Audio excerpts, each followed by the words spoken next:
एक तरफ चीन इतना ज़्यादा बौखला गया है और दूसरी तरफ राहुल गांधी जो कि शुरुआत से ही गलवान घाटी को लेकर सवाल जवाब कर रहे थे, तो इस बार फिर से राहुल गांधी ने ऐसी ही शर्मनाक हरकत की कि राहुल गांधी इस तरीके की वीडियो शेयर करते हैं और ये कहते हैं कि लद्दाख के लोग कह रहे हैं कि चाइना अंदर तक घुसा है, चाइना ने कब्जा कर लिया। और अब ये सच्चाई सामने आ रही है कि जो भी जिन लोगों की भी वीडियो राहुल गांधी डाल रहे थे वो कांग्रेस के ही पार्टी से रिलेटेड है। देखिए, ये जो राहुल गांधी का जो हरकतें हैं, वो एक तो एक इगोस्टिक आदमी है ये, और किसी से सजेशन नहीं लेता। ये अपने मर्जी का जो कुछ करता है। ये सब चीज़, जितनी भी हरकतें हैं, ये सब चीज़ें होती कार्टून नेटवर्क से सीख रहा है। ये जो आपने देखा होगा बोबिता और ये क्या नाम है, डोरेमॉम और उसके बाद ये मोटू पतलू और भी छोटा भीम, इन सिंह चैंग, ये सब चीज़ों से सीख के ये सब काम हरकतें कर रहा है। और ये देखिए ये तो पोल खुलना तय था कि ये हरकतें इनके परिवार वाले लोग 70 साल से किए जा रहे हैं कि तुम ठेकेदार बनना, तुम नेता बनना, तुम मेरे नौकर बनना, तुम मेरे ये बनना, और सब कुछ घुमा फिरा के पैसा मेरे पास आएगा।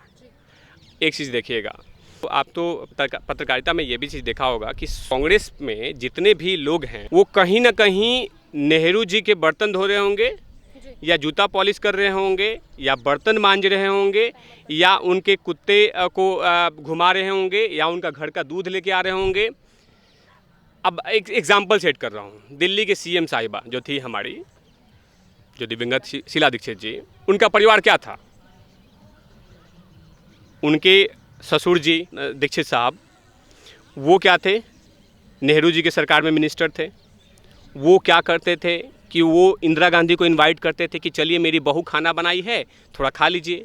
इंदिरा गांधी जी पूछती थी शीला दीक्षित से कि अच्छा ये बताओ तुमने बैगन के भरते कैसे बनाए? I am not joking, it's a fact things, you can check. ये इंटरव्यू मैंने बीबीसी में पढ़ा था कि शीला दीक्षित जब आया तो पूछी कि इंदिरा गांधी ने पूछा कि बैगन का भरता तुम कैसे बनाती हो? तो शीला दीक्षित ने एक्सप्लेन किया, अच्छा तो कभी मेरे घर पे भी आके बैगन का भरता बनाओ और मुझे खिलाओ। तो इस तरह की सरकार चलती थी। तो यही हरकतें, यही हो रहा है। मैंने उस पूरा ट्वीट को देखा था संबित पात्रा जी का, जिस ट्वीट में दिखाया है कि उन्हीं के मंडल के मेंबर्स लोग, सारे लोग, कोई उसमें लद्दाख का आदमी बन जाता है, कोई उसमें कोई लेह का बन जाता है, कोई इधर का बन जाता है, वही वीडियो बनाते हैं। अभी अब लेटेस्ट में आपने देखा होगा कि जितने भी हमारे अभी बिहार यूपी के प्रवासी लोग जा रहे थे, उसमें एक देखा होगा ना कि एक बुआ, बड़ी अम्मा राहुल गांधी के बगल में मिलती हैं, और वही प्रियंका गांधी के घर पे मिलती हैं। यानी इससे पता चलता है कि एक ड्रामा कंपनी चल रही है कि हमारे साथ बैठ के तुम खाना खाना, और साथ में जैसे कुछ नाटक करना होगा तो डफली उफली लगा के, तंबूड़ा मुड़ा लगा के सीधे चले जाइएगा नाटक कंपनी में। अब वहाँ से स्क्रिप्टेड डाउनलोड होगा, उसके बाद रिलीज़ करेंगे। अभी आपने देखा होगा सुरजेवाला एक बहुत दिन पहले एक वीडियो रिलीज़ किया था, जिसमें दिखाया था कि एक प्रवासी मजदूर यूपी जाते जाते उसका पैर के सोल जो हैं वो घिस जा रहे हैं, लेकिन पता चला कहाँ, तो बांग्लादेश का फ़ोटो है, वो म्यांमार का फ़ोटो है, कहीं और का फ़ोटो है। देखिए, ये 70 सालों से इस देश को 130 करोड़ जो देशों को मूर्ख बनाने का पूरा प्रोपेगेंडा चल रहा था आई कांग्रेस का।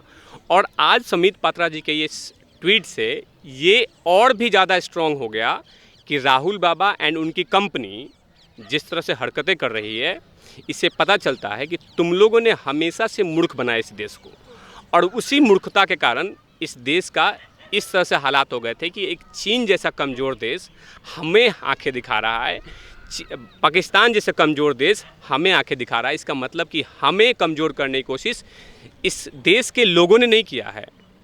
एक पार्टी, एक परिवार और एक नेता, गांधी, कांग्रेस और वंशवाद। सबसे पहले तो देश के प्रधानमंत्री मोदी जी को दिल की गहराई से सैल्यूट करता हूं और प्रणाम करते हैं हम इस धरती से, जहां पे आप देख सकते हैं इंडिया गेट, कि एक सरप्राइज़ विजिट हुआ, और कहीं ना कहीं ये चीज़ जो मैसेज दो जगह गया, एक तो हमारे सेनाओं को और एक चीन को।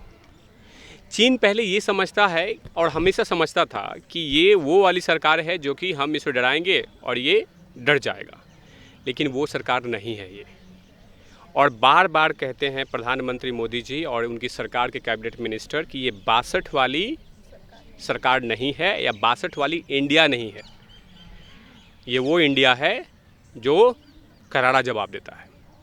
आपने देखा कि गलवान में जो भी कुछ हुआ, किसने कौन क्या किया, उसमें हमने करारा जवाब दिया। लेकिन उसके बाद जो देश के अंदर, जो देश के प्रति, जो देश के अंदर में जो दुश्मन बैठे हुए हैं, जो चीन को सपोर्ट कर रहे थे, उनको ये हमने मैसेज देने की कोशिश किया कि हम देश के साथ भी खड़े हैं और अपने सेना के साथ भी खड़े हैं। और जिस तरह से वहाँ मोदी जी ने जिस तरह से एक एड्रेस किया उस सेना के सोल्जर को कि हम आपके साथ खड़े हैं और हम दो माताओं को प्रणाम करते हैं, एक जो भारत माता और जिसने आपको जन्म दिया उस माताओं को प्रणाम करते हैं। जाहिर सी बात है प्रणाम करना ही पड़ेगा, और करना पड़ेगा इसलिए क्योंकि जो हमारे फ्रंट लाइनर जो सोल्जर्स हैं, जो -28 पे -30 पे काम करते हैं, वो वहाँ पे कहीं ना कहीं ये चीज़ देखना होगा कि वो हमारे देश की सबसे बड़ी रक्षक हैं और उनको सैल्यूट बनता भी है, डिजर्व करते भी हैं। उसके बाद साथ साथ प्रधानमंत्री ये भी बात बोले कि हम कृष्ण नीति वाले लोग हैं, एक तो हिंदू धर्म से और ऊपर से कृष्ण नीति वाले, मुरली बजाना भी जानते हैं हम और साथ में सुदर्शन चक्र चलाना भी जानते हैं। मैं आपको घटना बता दूं, हो सकता है जिनपिंग को ये लगा होगा कि जब वो चीन से जब यहाँ पे मल्लापुरम में आए थे तो देश के प्रधानमंत्री मोदी जी ने उनको एक नारियल का पानी पीने के लिए ऑफ़र किया था और साथ में वॉक भी करते रहे, पानी पीते रहे, तो उनको लगा कि सिर्फ नारियल देने वाला ये प्रधानमंत्री है। इनको पता नहीं है कि जिस नारियल को आप पीने के लिए आपको दिया गया था वो काट के लाया जाता है और किसी हथियार से काटा जाता है। तो हम नारियल देना भी जानते हैं और काटना भी जानते हैं। हम हमेशा से देश के प्रधानमंत्री मोदी जी ने मैसेज दिया 130 करोड़ आवाम को, इस देश के लोगों को, कि हम 1 इंच ज़मीन किसी को नहीं देंगे, चाहे कुछ भी हो जाए। और उसका आज जीता जागता उदाहरण दिया है देश के प्रधानमंत्री मोदी जी ने। जिस तरह से कुछ लोग बोल रहे हैं कि देश के प्रधानमंत्री मोदी जी, जैसे अभी मैंने मीडिया में देखा कि कांग्रेस के कुछ प्रवक्ता ने लिखा है कि जहाँ पे देश के प्रधानमंत्री मोदी जी गए हैं वो नीमू एरिया है जो कि गलवान से 250 या 300 जो भी किलोमीटर दूर पे है। तो एक मैसेज दिया कि उन लोगों ने कि वहाँ पर गए थे वो। देखिए वही कांग्रेस की पार्टी के लोग क्या बोलते थे कि मोदी जी कहाँ पे हैं, आप मोदी जी सामने क्यों नहीं आते। सामने तो छोड़िए, सरप्राइज विजिट पे चले गए और किसी को कुछ पता नहीं था कि देश के प्रधानमंत्री मोदी जी वहाँ जाने वाले भी हैं। हमारे बिपिन रावत साहब थे, उसके बाद साथ में नरवणे साहब थे, इनके साथ गए और वहाँ पे सबको जवाब दे दिया। और मैंने आपको बताया आपके चैनल के माध्यम से कि 2 मैसेज देने की कोशिश किया, चीन को जो ऑक्सीजन देने की कोशिश कर रहा है और एक हमारे देश के सेनाओं को। और देश के प्रधानमंत्री मोदी जी ने ये भी कहा है कि हम आपके पीछे खड़े नहीं हैं, हम आपके साथ खड़े हैं। आपको जो चीज़ की कमी है वो हम देंगे, लेकिन आपका मोराल डाउन नहीं होने देंगे। और कहीं ना कहीं ये चीज़ें देखकर जितने भी हमारे सोल्जर्स हैं इस देश में, 7 लाख 10 लाख जितने भी सोल्जर्स हैं, उनको कहीं ना कहीं एक अंदर से लोहे की तरह आत्मविश्वास मजबूत हुआ होगा। और जो उनकी सोच है वो हिमालय से भी ऊपर, कि हमारे देश के प्रधानमंत्री मोदी जी हर जगह पे खड़े हैं हमारे साथ, वो चाहे लेह लद्दाख हो या कश्मीर हो। सर जैसे अभी आपने कहा कि पीएम नरेंद्र मोदी वहाँ पे गए और उन्होंने फ्रंट लाइन में खड़े होकर हमारी सेना को मनोबल बढ़ाया, उसी के 1 घंटे बाद चाइना की तरफ से बयान आ जाता है कि हम भारत के साथ अपने रिश्ते नहीं बिगाड़ना चाहते, हम नहीं चाहते कि उसमें कोई तीसरा देश भी हस्तक्षेप करे। तो आपको क्या लगता है कि जिस तरीके से ये बौखला गया चाइना, उसके जो रंग थे जो पहले से गीदड़ भभकी दे रहा था, अब जो चेंजेस आ गए चाइना के स्टेटमेंट्स में, उसमें क्या कहना चाहोगे आप? देखिए चीन सब जगह से घिर चुका है। एक तो अपने सिविलियन के साथ, आपने देखा होगा, आप तो मीडिया के पत्रकारिता हैं और आपने अच्छा खासा एक्सपेरिमेंट कहीं ना कहीं गूगल के थ्रू करती होंगी। एक हांगकांग में आजकल चल रहा है, जो उनके सिविलियन लोग आजकल तोड़फोड़ मचा रहे हैं, उन्हीं के एजेंडे, उन्हीं की नीतियों पे क्वेश्चन मार्क कर रहे हैं कि इसमें अमेंडमेंट करो आप। उसके बाद जिस तरह से हमने डिजिटल सर्जिकल स्ट्राइक किया, तो कहीं ना कहीं वहाँ पे बैठे उनके जो बिजनेसमैन हैं उनको भी हमने मैसेज दिया है कि आपका जो राष्ट्रपति है जिनपिंग, वो वाली कहावत होती है कि बंदर के हाथ में बंदूक दीजिएगा शहर ख़त्म हो जाएगा। अब वही हाल है जिनपिंग के साथ। जिनपिंग को हैंडल करने नहीं आ पा रहा है कि चीन को कैसे हैंडल किया जाए। चीन को पता है कि सबसे बड़ा व्यापारिक जो जगह है वो भारत है, और जहाँ पे आपको व्यापार बढ़ाना है उसके साथ आप इस तरह से हरकत नहीं कर सकते। अगर आपकी ज़ुबान अलग और आपकी नीतियाँ अलग हो जाएगी तो कहीं ना कहीं आप में डिसबैलेंस होगा, और उसके जिम्मेवार आपका देश होगा, हमारा देश नहीं होगा।